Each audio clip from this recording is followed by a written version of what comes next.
Comment industrialiser l'Afrique? La question est au cœur du FEDIA, Forum économique de la diaspora pour l'industrialisation de l'Afrique. Le FEDIA, qui est à sa première édition, se veut un creuset d'échange et de partage entre la diaspora africaine et les chefs d'entreprise, les industriels, les investisseurs, les opérateurs économiques, les universitaires, les chercheurs et les dirigeants des pays africains. Ceci au fin de trouver des voies et moyens pour parvenir au développement industriel effectif de l'Afrique.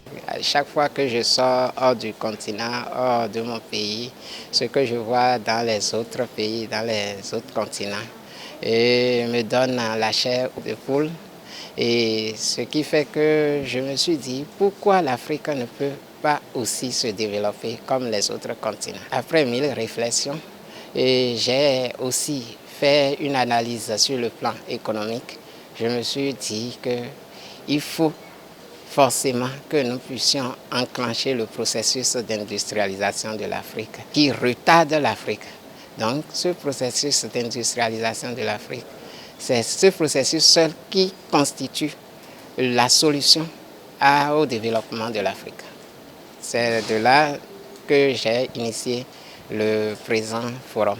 Le FEDIA a pour premier objectif permettre à l'Afrique de transformer à 80% ses propres matières premières à l'horizon 2030 et que l'Afrique puisse devenir une puissance industrielle mondiale à l'horizon 2035. Le Bénin a sa part de responsabilité dans cette démarche d'industrialisation de l'Afrique. Et pour y arriver, il offre déjà un environnement des affaires sécurisé avec la mise à disposition d'un arsenal juridique bien pensé en la matière. Pour le Bénin, pour sa participation, elle joue déjà sa partition comme il se doit dans ce concert de la nation. L'Assemblée nationale ne doit sans savoir que le code de l'investissement aujourd'hui mis en place est assez novateur et assez attrayant. Et pour l'investissement ici au Bénin aujourd'hui, il n'y a pas meilleur outil. Le FEDIA met également un point d'honneur sur la contribution de la diaspora pour l'atteinte de son idéal. Pour le compte de la première journée, la thématique abordée est l'industrialisation de l'Afrique. C'était à travers un panel d'experts composé entre autres du secrétaire général du Haut Conseil des Béninois de l'extérieur Alfred Idowu, du chef d'entreprise Jaurès Sobossi et des experts Raymond Bancolé et Marouf Idrissou. Les travaux se sont poursuivis plus tard en atelier. Pour amorcer effectivement l'industrialisation de l'Afrique, je dis très bien, il faudrait que nous commençons par former des groupes solides et sûrs, parce que nous avons trop l'individualisme en Afrique.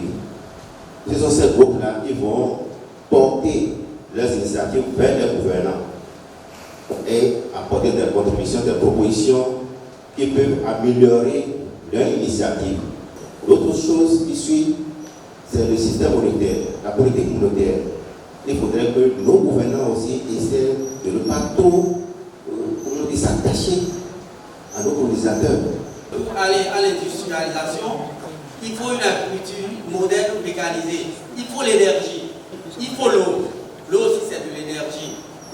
Et il faut que nos minerais soient contrôlés et transformés sur place. Dans leur démarche de contribuer de façon pragmatique à l'essor des industries en Afrique, les organisateurs du FEDIA ont prévu d'aborder, outre l'état des lieux de l'industrialisation de l'Afrique, des thématiques comme le potentiel énergétique de l'Afrique, quelle source d'énergie pour son industrialisation, le rôle de la diaspora dans l'industrialisation de l'Afrique, le financement de l'industrialisation de l'Afrique et le modèle de l'industrialisation africaine, mythe ou réalité. Des rencontres B2B et des sessions networking se tiendront également. Les porteurs de projets auront aussi l'opportunité de présenter aux investisseurs et aux bailleurs de fonds leurs différents projets.